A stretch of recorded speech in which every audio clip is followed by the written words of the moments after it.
Muy buenas tardes, amigos. Soy Alicia Barco y esto es Barco Político. La brecha digital siempre han sido los desafíos de cara a la transformación digital, a la conectividad, a las elecciones electorales también. Y de todas maneras nos hacemos la pregunta si frente a esta crisis de institucionalidad, frente a altos indicadores de corrupción, todavía podemos encontrar esperanza en una modernización del Estado a través de la transformación digital. Hoy tenemos a un técnico de élite, que es Sandro Esposito, con el número 9 como senador, ¿no? Perdón, con el número 11 como candidato al Senado por el partido Fuerza Popular y experto justamente en inteligencia artificial.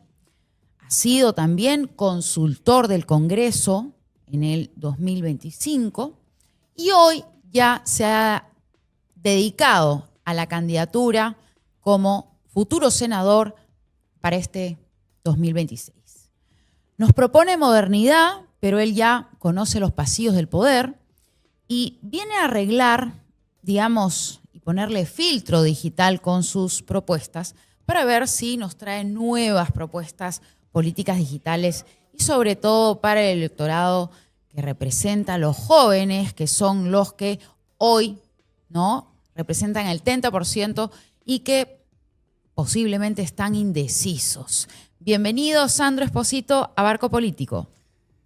Alicia, un placer conocerte en primer lugar y muchas gracias por permitirme dirigirme a tu teleaudiencia, a tus seguidores y tratar de llevar un mensaje útil para estas elecciones para que el ciudadano pueda elegir mejor. Excelente. Muy bien, vamos entonces a entrar al primer bloque de conversación un poco para entrañar en todo este escenario de gobierno. Sandro, tú eres un profesional que has pasado por Berkeley, ¿no es cierto? Y has asesorado también a organismos internacionales y has tenido experiencia, digamos, como consultor en el gobierno. ¿Qué te hace dejar esa carrera técnica exitosa para entrar en esta arena política incierta, ¿no?, donde el desprestigio es la regla y donde pues no hay excepción, ¿no? Porque hoy sabemos la gente ya no elige por el partido, elige por la persona. ¿Qué pueden encontrar en ti como algo nuevo que no habían visto antes? Precisamente el éxito y los logros tienen estadios en la vida. Mi primer reto fue salir de la pobreza. Segundo reto, ser un profesional. Y a mí el país me dio las oportunidades. La escuela pública me brindó la primaria, la secundaria y la universidad, la maestría y el doctorado y algunas especialidades complementarias. Y creo que en este momento, coincidentemente con el punto de quiebre que tiene el país en el deterioro político, coincide con esa edad y con esa experiencia que manifiestas, que yo puedo devolverle a mi país como agradecimiento toda esa experiencia y los logros que he obtenido. Tengo una vida tranquila, lograda, familia, salud, una edad adecuada creo que para el Senado, y todo lo voy a volcar en estos próximos 5 años. Yo creo que como persona debo abocarme en 5 años, pero como gobierno tal vez debemos pensar en 50 años, porque esa es la mejor manera de hacer un buen país, de hacer un país viable, sostenible. Hay que tener un plan de trabajo estratégico a 50 años. Tú has asesorado en el Congreso en el 2021, ¿correcto? Efectivamente, no, el año pasado. El año pasado, Sí, solamente en el 2025. meses. Solamente 2025 a la Comisión de Relaciones Exteriores, a la cual yo llegué porque terminé una maestría en política exterior, eso ya es privado, no es del Estado. Y creo que llegué para hacer un aporte y además para prepararme para este momento. Yo dije, ¿cómo ayudo al país si no conozco la problemática por dentro? Entonces hice los esfuerzos suficientes como para ganarme una plaza, la cual yo dije desde el principio van a ser unos meses porque yo no pretendo vivir del Estado, nunca ha sido mi objetivo. Yo siempre he estado del lado del sector privado, a pesar que tengo experiencia pública. He trabajado en empresas públicas como de salud durante 6 años y para Naciones Unidas durante 3 años, que es la empresa pública más grande del mundo. Y volviendo al punto del Estado, dije, ¿cómo veo el monstruo por dentro? Porque el Congreso de la República tiene un deterioro de imagen tan grande que creo que es la peor institución del Estado reconocida por el país. Tú conoces por dentro, tú lo has vivido porque has sido consultor. Ahora, ¿cuáles son esos 3 temas más complicados que tú ves en el país? Primero empecemos por el Congreso. Creo que por allí podríamos empezar a Pero eso es mostrar, algo que no vas a, digamos, controlar. O es sea, que hay vas a cosas tener que que se pueden hacer enfrentarte de a 15 inmediato. bancadas. Parece mentira que hay muchas cosas que se pueden hacer de inmediato, ¿no? Y a través de bancadas, a través ¿Cómo cuáles, por de ejemplo? propuestas de cambio, ¿no? Ley orgánica. Por ejemplo, yo he visto el modelo de España, el Parlamento español, cómo podemos reducir el gasto y ser más eficientes al producir leyes, porque el Congreso es una fábrica de leyes. Entonces, todo se hace a través de comisiones. Hay iniciativas que llegan de la sociedad, iniciativas del Poder Ejecutivo, iniciativas de los propios congresistas, y eso se lleva a comisiones después de pasar por un filtro entre comillas. Ese filtro entre comillas es la mesa directiva. Esa mesa directiva es donde se deben hacer los cambios. ¿Qué hay que hacer allí? Parar proyectos que no tengan estudios serios de costo-beneficio para el país. Si el análisis de costo-beneficio para el país es filtrado por la mesa directiva, ese es un cambio en la ley orgánica del Congreso, le ahorraríamos mucho dinero al país y además horas hombre, que son muy útiles. Claro, y la productividad del Congreso mejoraría. Claro, pero usted va al Senado. El Sí. Senado es aquel que filtra las leyes para aprobarlas, no aquel que produce Cierto. las leyes el como Senado, los como diputados. usted dice, no tiene iniciativa de ley. Claro. Pero sin embargo somos un Ni partido tampoco político. gasto. Exacto, pero somos un partido político. Y el partido político tiene bancada. ¿La bancada quiénes son? Los congresistas, sean de la Cámara de Diputados o sean de la Cámara de Senadores. En suma, es un grupo político que canaliza leyes. Entonces, yo como senador puedo, a través de la bancada de Fuerza Popular, canalizar mis iniciativas personales, políticas, y que se discutan, y habrá que persuadir profesionalmente, en beneficio del país, persuadir y convencer a las personas para que eso llegue al Pleno, para que por lo menos se presente. Posteriormente hay otro trabajo mucho mayor, que es convencer a los otros partidos políticos, que es en beneficio de la sociedad y de la mayoría de los peruanos. Bien, ahora, usted tiene como bandera la parte de la transformación digital y ahí también propone ahorrar 25.000 millones, ¿no?, a las empresas para que no paguen impuestos, que sin duda es un alivio emocional, ¿no? Que se gana el corazón de los que les está escuchando. Pero Gracias. aquí, pues, el desafío de la pregunta es cómo lograr esto.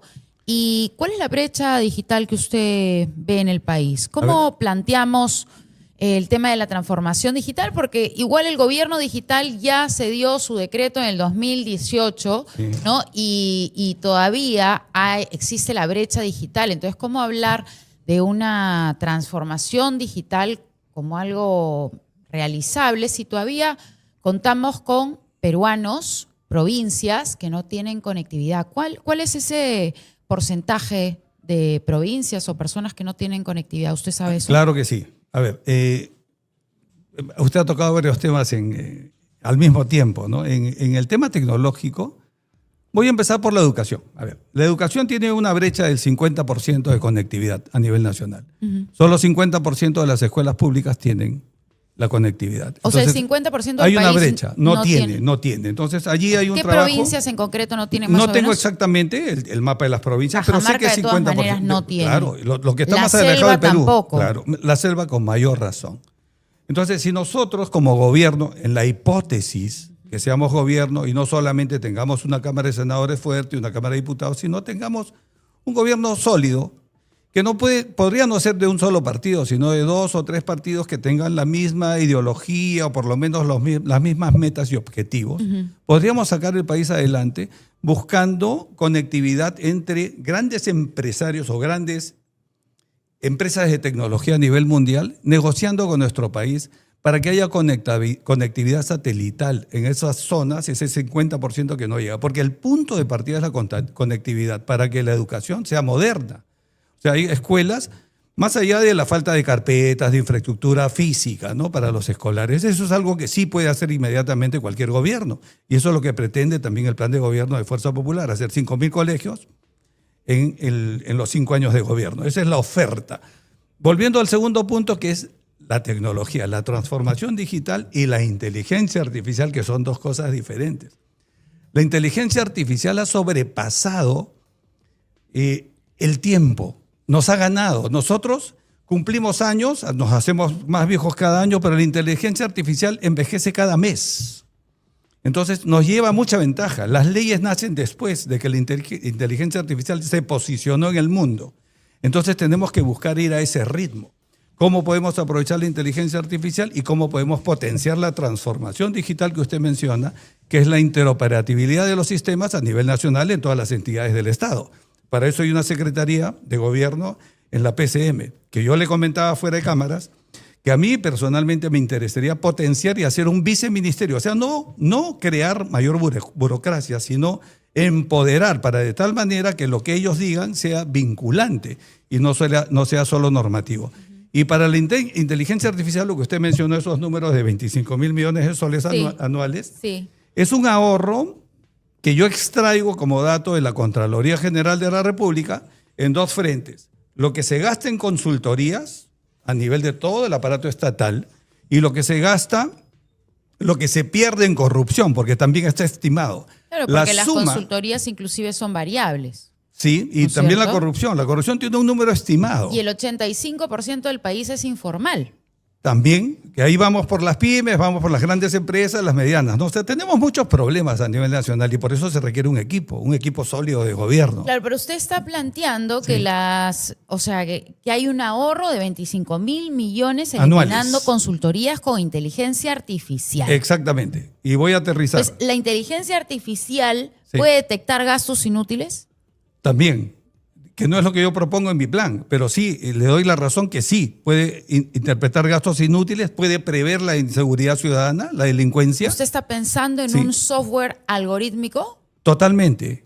Prompteo. ¿Cómo va a llevar este software algorítmico al Estado cuando el Estado no quiere que se destapen sus cosas oscuras? Es que el software es independientemente del funcionario público. El software es generativo. ¿Qué quiere decir? Que va aprendiendo todo el tiempo. O sea, lo que la inteligencia artificial que vemos hoy día, que pueden haber 15, 20 productos en el mercado, todos aprenden todos los días y nos superan. Y usted puede hacer consultas, usted puede hacer una pauta de televisión en 2 minutos y corregirla y decir, corregirla usted o la puede corregir la inteligencia artificial. Y si nosotros aplicamos eso a la seguridad ciudadana, por ejemplo, o a la salud, o a la educación, o en el caso que yo propongo en mi plan, que es reducir la criminalidad, la corrupción y también reducir el gasto público, o sea, ser más eficiente sin meter más empleados, sin despedir a ningún funcionario público. No, yo no hablo de despidos.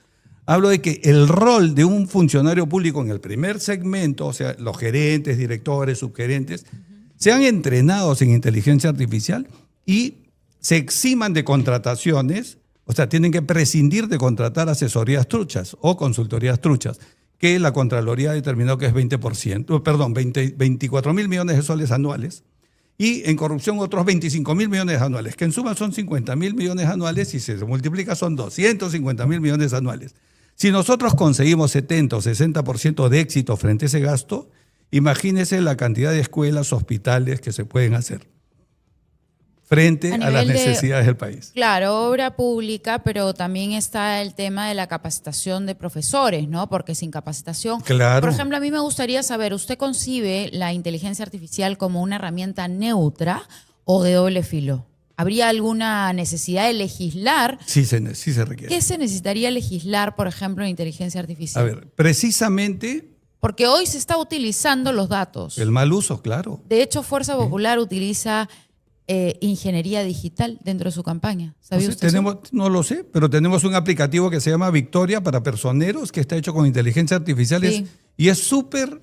y está bien. Eficiente. Porque que en un minuto usted ya está inscrito como personero. Es parte de la batalla digital que hoy en día los mítines hoy ya no funcionan. La política se gana hoy en los campos digitales. Sí. ¿No? Imagínese un ciudadano que todo lo tenga en el teléfono, quiere hacer un trámite de cambio de DNI y ni siquiera se preocupe en hacer el cambio. Le avisa que tiene que hacer el cambio y que ya lo tiene listo y se lo van a mandar a su casa.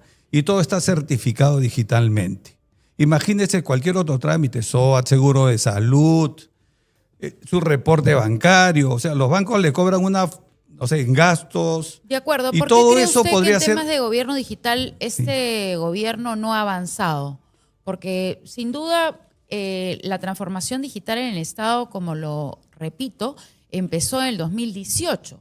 Pero estamos al 2026 y todavía hay plataformas que no tienen esta interoperabilidad de datos, que nos piden los datos por todas partes y ya lo dimos. Sí. Entonces, ¿por qué cree usted que no ha avanzado el país? Por los gobiernos, por las personas que están en el gobierno. O sea, no le han dado prioridad a estos temas.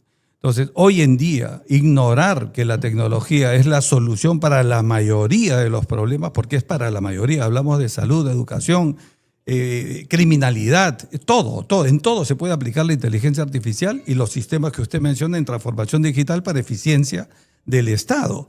Entonces hay que darle prioridad. Y en el plan de gobierno, no solo hay que tener un plan de gobierno escrito porque la letra aguanta todo, ¿no? Un papel aguanta todo, pero hay que tener equipo de gobierno. Yo pienso que la experiencia, la trayectoria de las personas puede determinar un cambio sustantivo, significativo en la vida de todos los peruanos. Me quedó un poco en el aire el tema de los 25.000 millones que tú propones, porque dices que las empresas no llegan a tener utilidades, ¿no? Sin duda porque el Estado las asfixia. Y claro, tú propones que esto es un problema de impuesto de renta. O sea, no lo he mencionado así, que tal vez haya salido de otra fuente, pero no es mi propuesta. ¿Cuál es la propuesta de los 25.000 millones?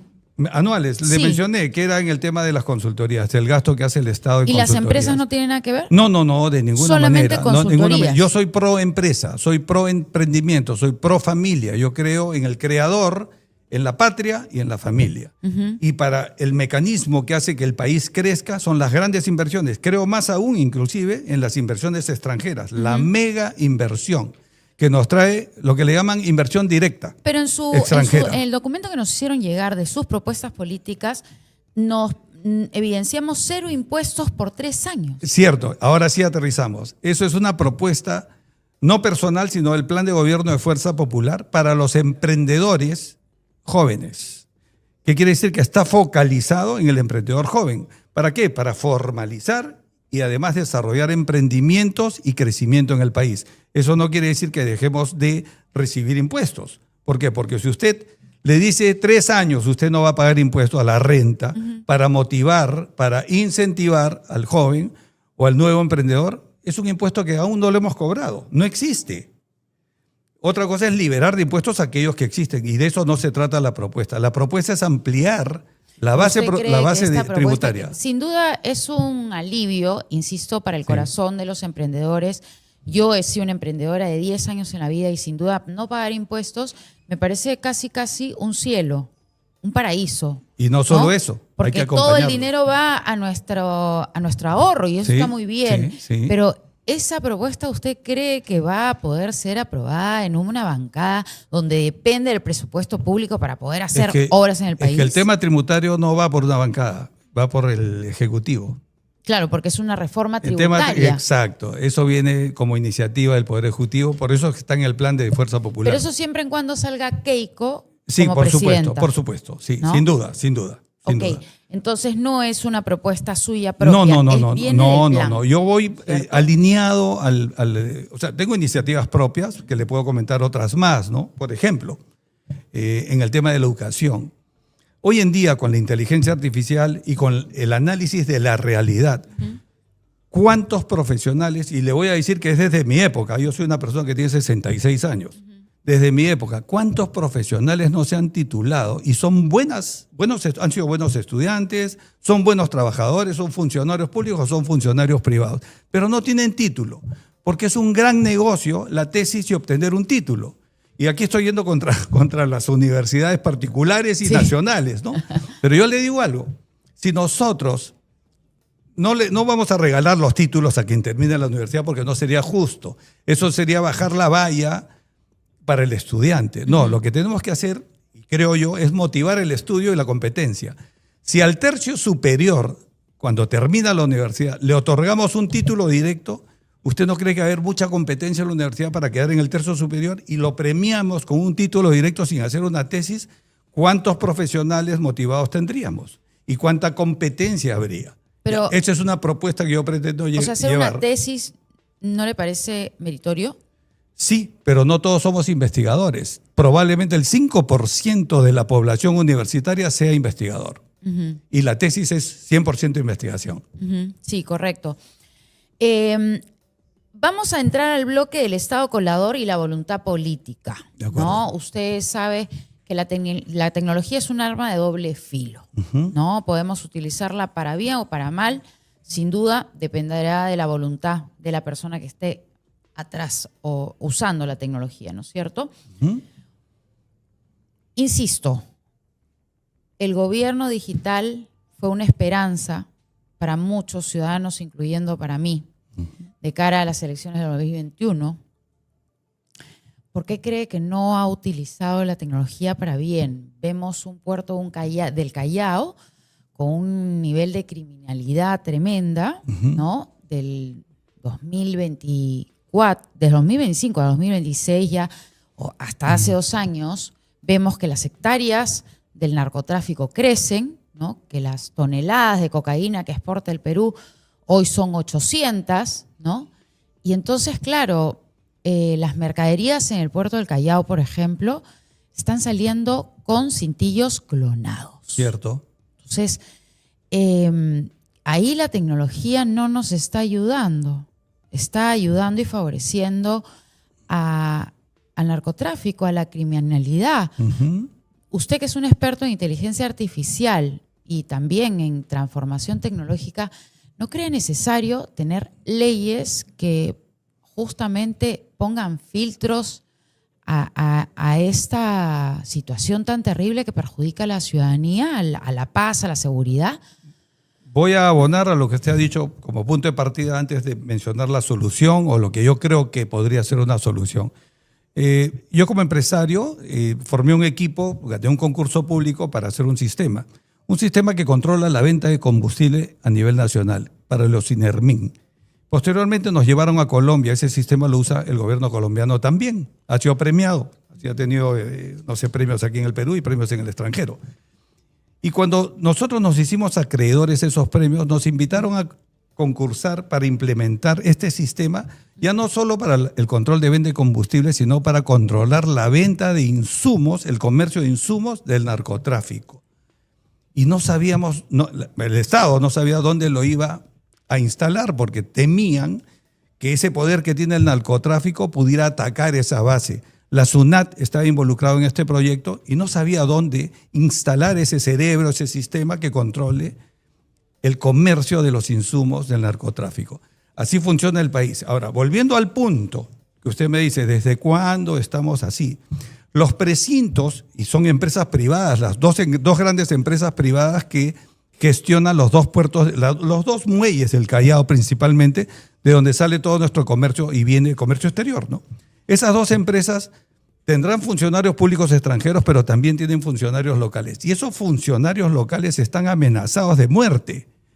Esa es una de las razones por la cual hay complicidad, ya sea por amenaza, y si usted va a perder a su familia, de repente hasta prefiere... O sea, son funcionarios públicos amenazados. Son funcionarios privados dentro de las empresas que son amenazados por los narcotraficantes que tienen interés en romper esos precintos, clonarlos y enviarlos al extranjero.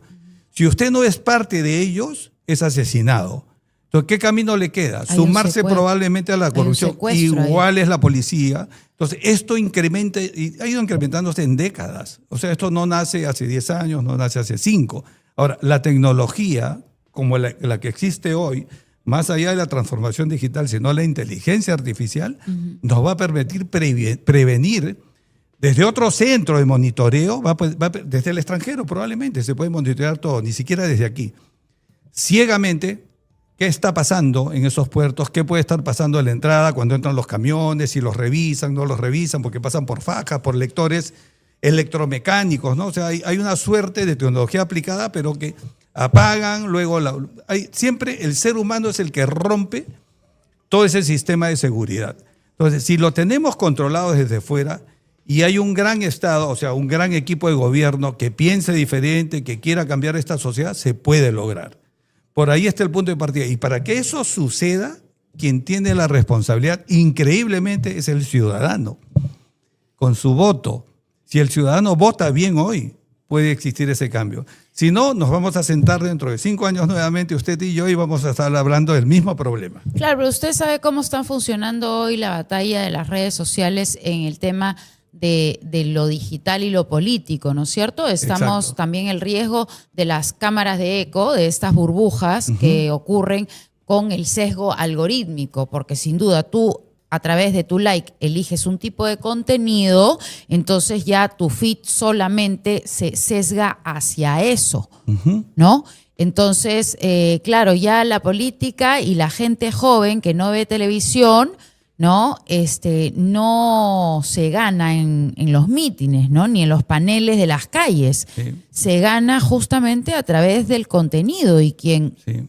logre humanizar el algoritmo, la data, el código a través del relato, pues sin duda podrá tener una ignición digital masiva, ¿no? Y eso es justamente el gran desafío que ahora se ve, ¿no? Por esta fragmentación de voto. Pero sin duda la tecnología nos ha generado mucha esperanza, pero a la vez decepciones, porque personalmente yo soy una mujer de la cultura digital, soy una estratega digital y veo, ¿no? Y que me es totalmente, me indigna, Sandro, cómo el Estado gasta millones en equipos de inteligencia, en intercepción, en geolocalización, y yo estoy convencida que la tecnología sí puede servir para el bien y para capturar prófugos como Cerrón. ¿Cómo Sí. es posible que Cerrón siga dando pues sus mensajes en las redes sociales con el uso de la tecnología, y que el gobierno no lo, en vez de que lo capture, lo proteja? ¿Tú qué piensas con respecto a eso? ¿Cómo puedes dar tú un mensaje de que la tecnología nos va a funcionar para bien cuando vemos toda esta situación? Mire, ¿Qué opinas al respecto? más allá de que yo piense que sí se puede y cómo hacerlo, podemos ver fuera de nuestro país que hay países que lo han logrado. Y ese ¿Qué país ejemplo, para ti por es ejemplo, el más cercano, El Salvador, el más cercano, ¿no? Cómo ha roto de la noche a la mañana ese punto de quiebre. Pero es un con tema la de delincuencia. seguridad en las calles. De acuerdo, pero son puntos que vamos sumando de la crisis que tiene todo un país y un Estado, ¿no? De derecho, digamos, ¿no? Pero Entonces, tampoco queremos ser China, porque China también controla los datos. De Tampoco acuerdo. queremos que nos vigilen y nos controlen podríamos irnos y a nos los roben la libertad. Por y- eso ahí también te pregunto, ¿se tiene Claro. que legislar? también podríamos uso de ir a los los países datos. nórdicos, que son perfectos, ¿no? Estamos hablando de Finlandia, estamos hablando de Suecia, Noruega, ¿no? Dinamarca. Y usted va y todo está digitalizado y usted no necesita sacar dinero. Alicia, solamente es digitalizado. Todo. El servicio público. Como Estonia. Parece una casita de muñecas, algo así. Perfecto. No Pero la hay un realidad del papelito en la Perú calle. y Latinoamérica es distinta porque es variopinta. Por eso, entonces requiere de un proceso que no se resuelve en 5 años, que sí tenemos que hacer un trabajo de inmediato, que es el punto de quiebre, ¿no? Como lo hizo contra viento y marea Bukele en su país, como Milei está intentando hacerlo de alguna manera en su país, como Trump de repente quiere ejecutar una política equivocada, pero está haciendo duro, está haciendo... Las acciones duras, bien pensadas por un equipo de gobierno, pueden traernos muchas satisfacciones y muchos cambios positivos al país. Pero al lado de eso, paralelamente, tenemos que tener un plan estratégico a 50 años, como China, por ejemplo, lo está ejecutando. Y no lo digo como buen ejemplo para nosotros. Hablo de que hay planes de desarrollo estratégicos. China tiene un plan que se llama la nueva ruta de la seda. Sí. Y eso fue planeado hasta el 2035. Y mire, lo van cumpliendo. Ya se posicionaron en toda Sudamérica. Entonces, ¿qué le falta al país? ¿China es un referente para usted? Como planeamiento, sí.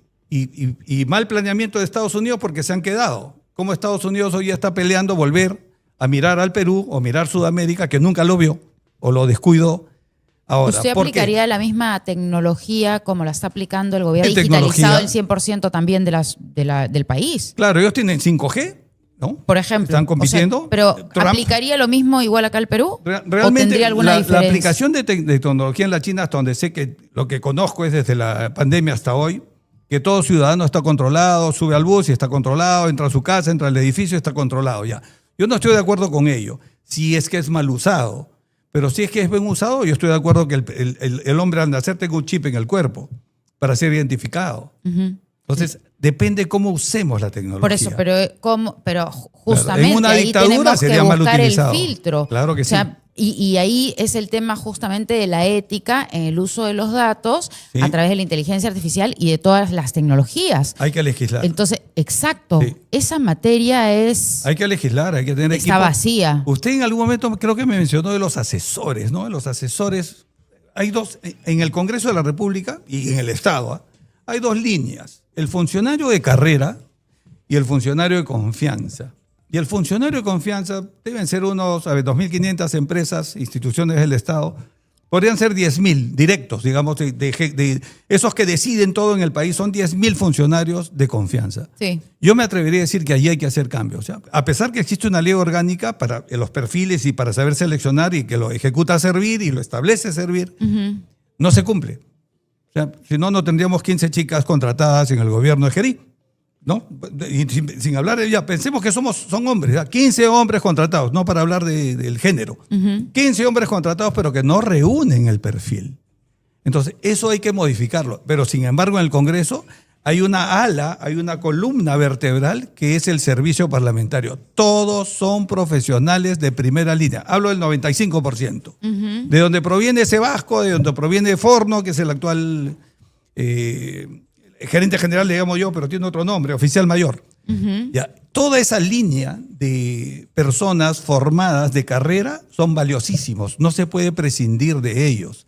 Donde tenemos que mejorar es en el nombramiento de funcionarios de confianza. Y eso es una labor de los políticos. Eso es una responsabilidad directa de cada partido político. Bueno, sí, los senadores eligen al Tribunal Constitucional, magistrados y Y es todo. otro tema. O sea, es otro tema, Es otro sin tema, duda. sí. Pero tienen ahí un poder determinante. Sí, claro. El otro día estuve viendo un TikTok que justo lo quería traer aquí a la mesa, y es que el país, ¿no? El país de Europa, el país más tecnológico de Europa, gastó $100 millones en comprar libros de papel para las escuelas. ¿Usted sabía algo de eso? Suecia. Suecia. Sí.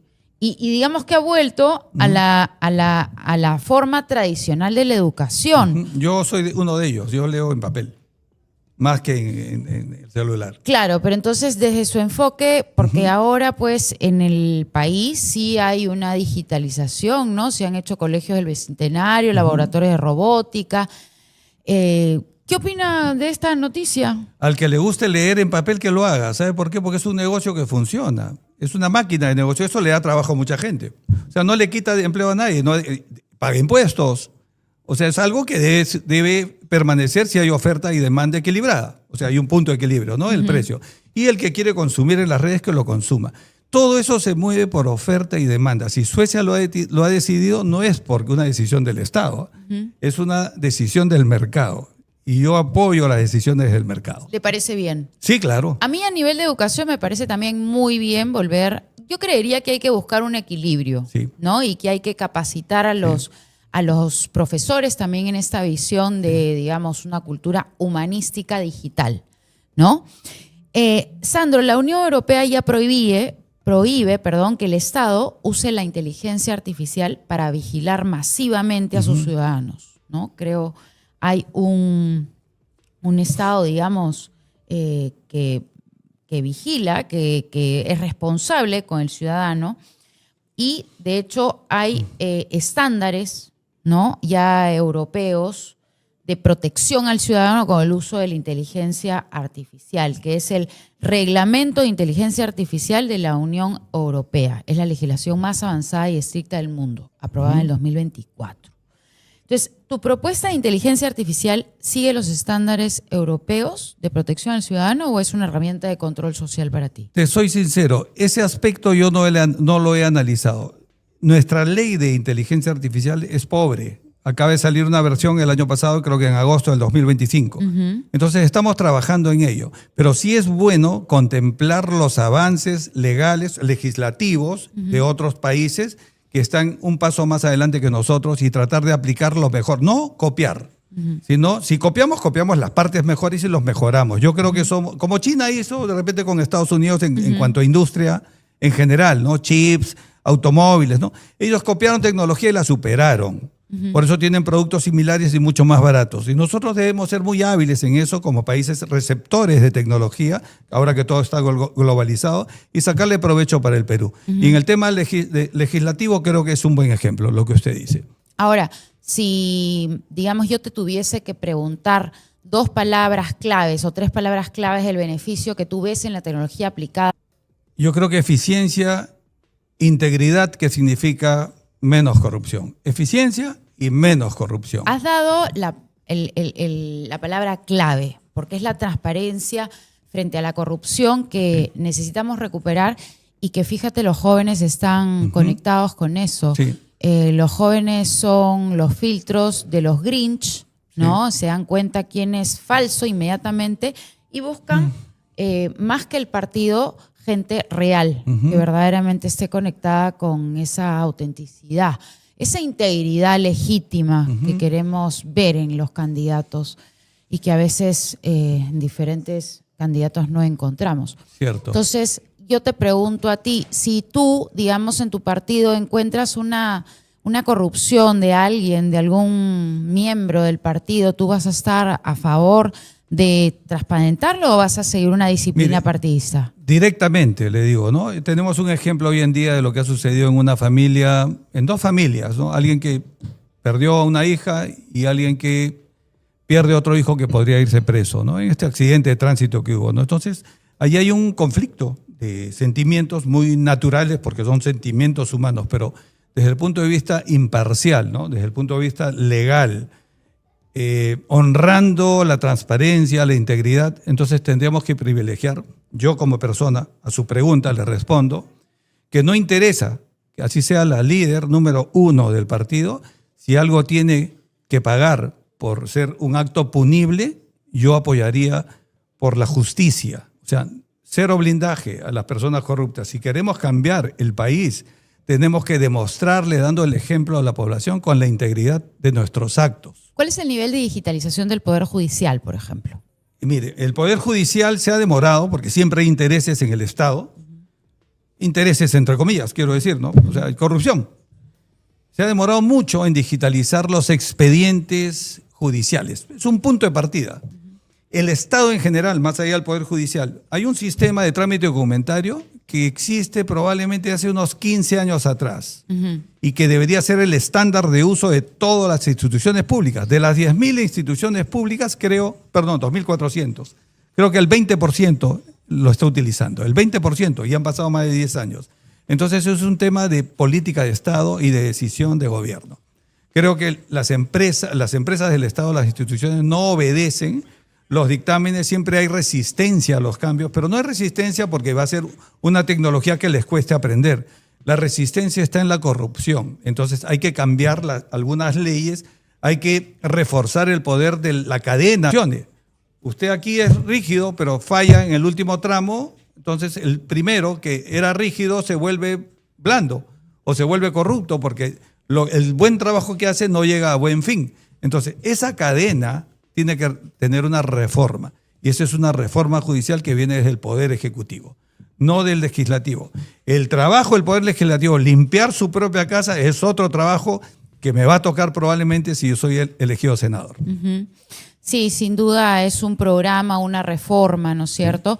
El desafío del gobierno digital también es la interoperatividad de datos, muy aparte de que necesitamos legislar para cuidar la no manipulación, ¿no? Los sesgos, el control de la libertad, ¿no?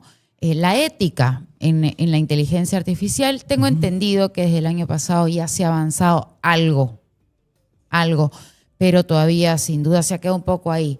¿Tú podrías afirmar que el freno de la digitalización del Estado se ha no avanzado por la corrupción? Sí, sí. Y Por también las personas. decisión política porque, como le dije, la Secretaría de Gobierno de Transformación Digital es normativo y no es vinculante. En Colombia, por ejemplo, ¿no? Hace más Es de... normativo y no vinculante. No vinculante. ¿A qué se refiere con que sea Dicta normativo y normas, vinculante para que por la ejemplo, yo le ciudadanía digo cómo entienda? comportarse a usted. Son las normas. Pero que usted las aplique significa la vinculación. O sea, si usted no las aplica y va a pagar un tema administrativo o punible, penal, lo que sea, tiene responsabilidad, eso significa vinculante. Como no pasa nada si usted no lo aplica, solo se queda en el tema normativo. Eso es lo que está sucediendo. No tiene poder.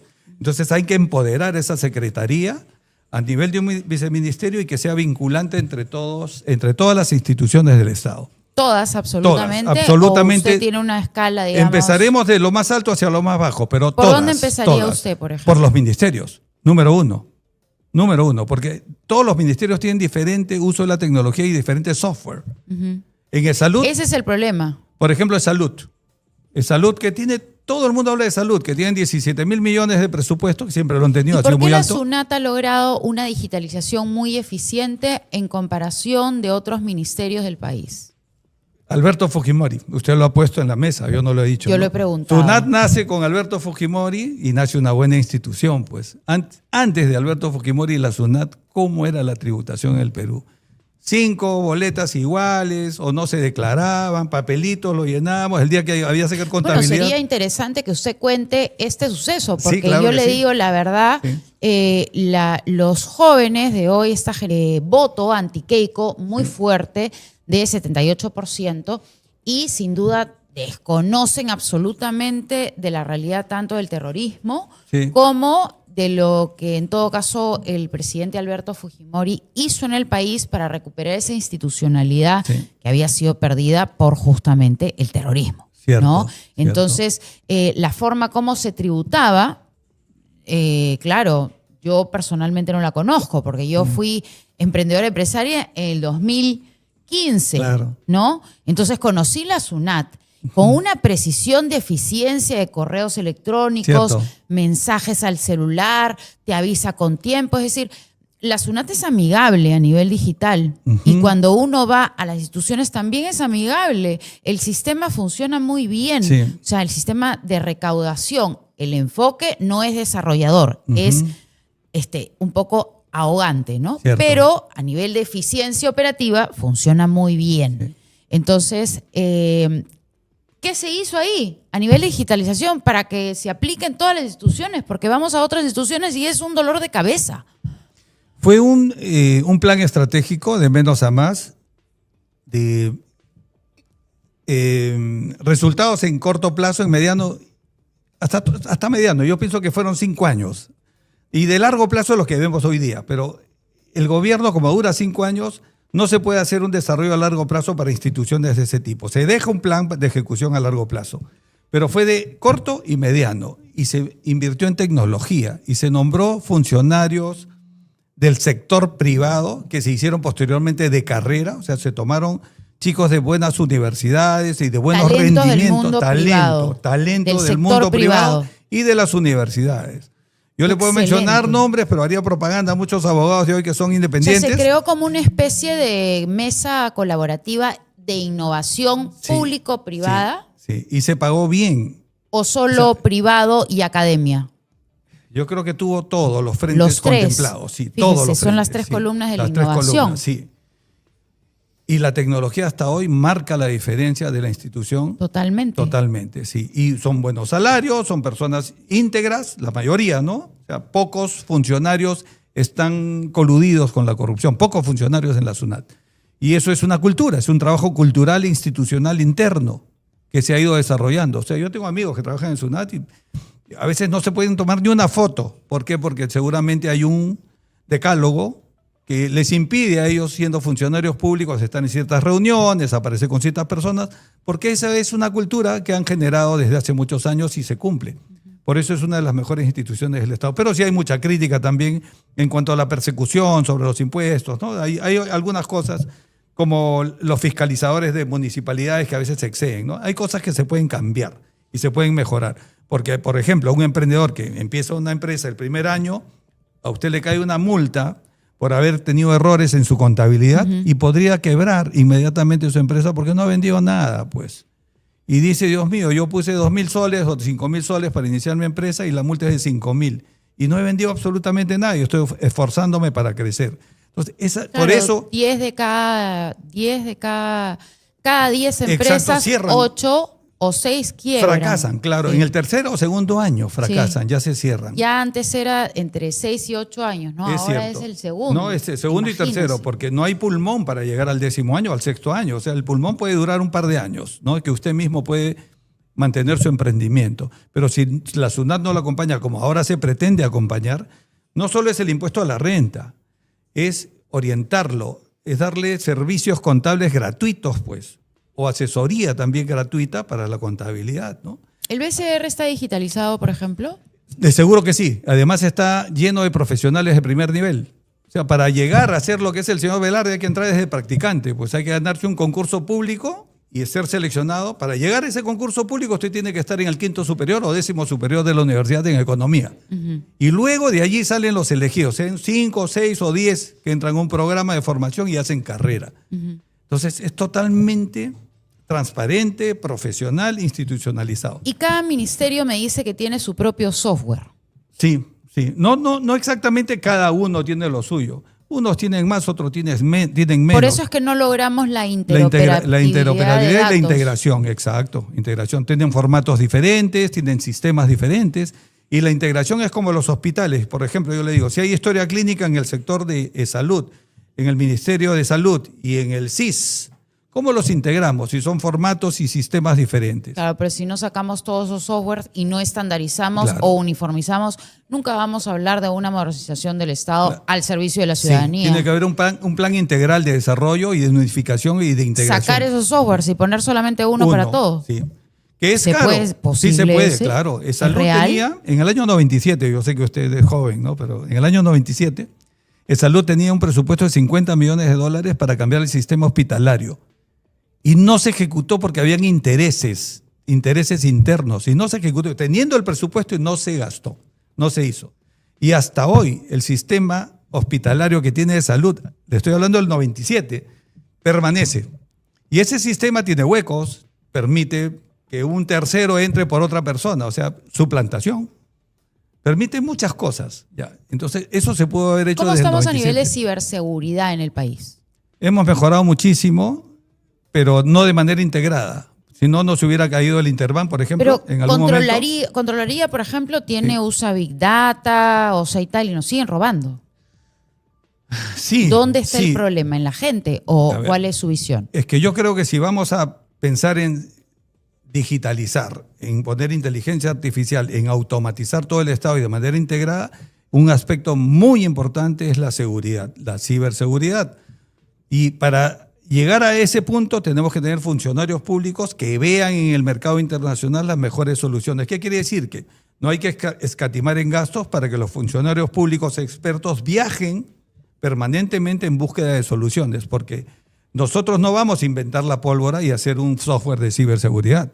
Ya existen en el mercado 2 o 3 grandes compañías que dan las mejores soluciones a las mayores y grandes empresas y tal vez a nivel de gobierno de cada país. ¿El plan de Keiko contempla algún capítulo de tecnología e innovación digital para esto?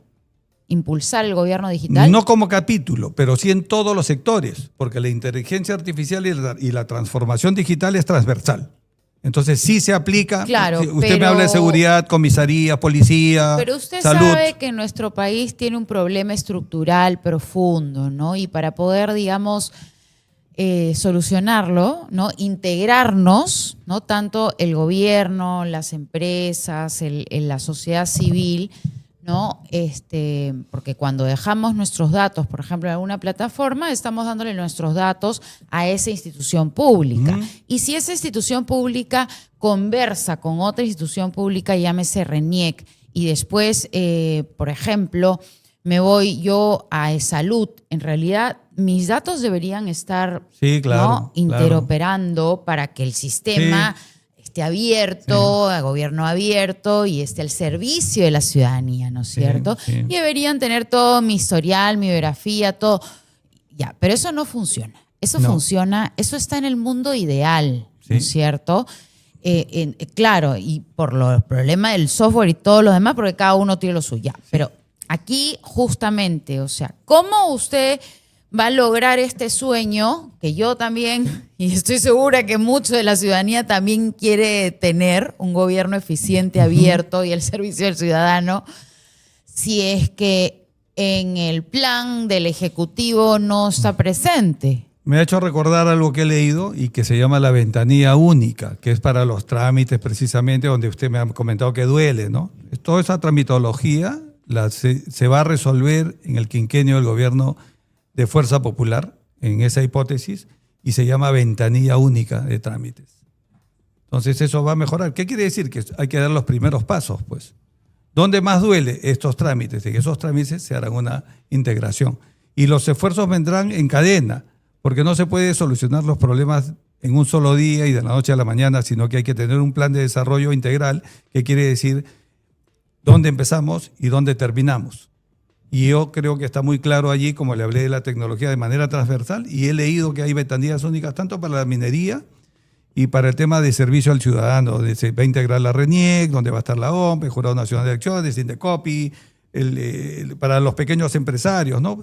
Las minutas, la SUNAT, o sea, muchos organismos ¿Usted podría convergen, sí. formular de repente con algún candidato, estaría, digamos, ¿Dispuesto? ¿no?, a trabajar una ley para que los congresistas tengan transparencia frente a la corrupción? Pero por ejemplo, supuesto, a través de por supuesto. reconocimiento facial, sus datos, cuánto gastan, porque finalmente los funcionarios públicos ya son personas Claro, que tienen que tener transparencia, ¿no? Sí. El problema de la corrupción es que todo ha estado cerrado, ¿no? Entonces, ¿usted estaría dispuesto a eso, a esa transparencia, la transparencia de gestión, que exige la digitalización dentro del Estado? La transparencia de gestión durante esos 5 años en que gasta, perfectamente de acuerdo. ¿Y en los ministerios también? Para que haya esa transparencia en los gastos públicos. Le hago pensar un poquito en la parte negativa, ¿no?, de eso, ¿no? Imagínese que usted llegue al Congreso y tiene un patrimonio que nadie lo conoce, en el sentido que lo ha hecho bien, que tiene un buen patrimonio. Y existiendo la delincuencia que existe hoy en día, usted publica que tiene pues una cuenta de $5 millones, 2 propiedades aquí, 5 autos. He visto de Acuña, ¿no? Porque como tiene tanto dinero ya no puede ocultar tampoco, ¿no? Pero hay personas que sí deberían tener la reserva, el caso que no tienen el custodio que tiene el señor Acuña o que tiene el señor López Aliaga, de repente, que también es millonario, que tienen un séquito alrededor de seguridad. Pero un ciudadano común que tenga 2, 3, 4, 5 millones de dólares, ¿no estaríamos exponiéndolos ante los delincuentes? Entonces, esa transparencia creo que sí debe ser por el trabajo que desarrollan, la agenda que desarrollan, con quién se reúnen durante los 5 años de gestión. O sea, una persona se convierte pública y no puede tener ni siquiera algo que sea mal interpretado. O sea, tiene que tener una conducta intachable mientras sea un funcionario que representa a la población. O sea, es un trabajo representativo que lo ha puesto el ciudadano ahí. Por lo tanto, se debe al ciudadano. Mientras dure ese periodo, totalmente transparente. El Ministerio del Interior debería estar robusto de inteligencia y tecnología. Sí, claro, en la prevención sobre todo. Pero más no que lo la está. captura. Y no lo está, claro. Y con menos se puede hacer mucho, ¿no? Recuerde usted cómo capturamos a los terroristas, con poco presupuesto, poca gente, inteligencia. Lo que requerimos es recuperar es la integridad, la inteligencia, ¿no? La integridad integridad, para que haya una voluntad política de verdaderamente recuperar, definitivamente, ¿no?, la institucionalidad, el orden, la paz, porque sin seguridad no hacemos nada. Sí. Muy bien, hemos llegado casi al final del programa. Sandro, tienes 1 minuto para decirle a la ciudadanía por qué tendría que votar por ti. Cuando me dices 1 minuto me pongo nervioso porque no sé trabajar con los relojes, pero voy a tratar de decir algo a la población. Muy bien. Estamos en un momento, en un punto de quiebre. Yo me sumo a esa inquietud. Yo creo, como persona que ha sido pobre, como persona que ha surgido, se ha logrado solo en la vida con la ayuda del estudio, de los estudios que me ha dado el Perú, con mi esfuerzo personal, aprovechando las pocas oportunidades, pero con muchas dificultades, y he llegado a este momento. Yo me dirijo a usted para que lea, estudie, investigue a los candidatos. Creo mucho en el voto preferencial. El voto preferencial hará que tengamos un mejor gobierno. Soy Sandro Espósito, candidato al Senado Nacional con el K11 de Fuerza Popular. Recuérdalo, K11, Senado Nacional, y vamos por un nuevo comienzo. Muchas gracias. Muy bien, muchísimas gracias, Sandro. Igualmente, Alicia, un placer. Gracias. Bueno, la ciudadanía ha escuchado hoy que la tecnología y la inteligencia artificial todavía faltan por crear normas para proteger al ciudadano y sin duda abrir el gobierno para un servicio real a la ciudadanía. Tenemos todavía fe y esperanza hacia la transformación digital en el Estado.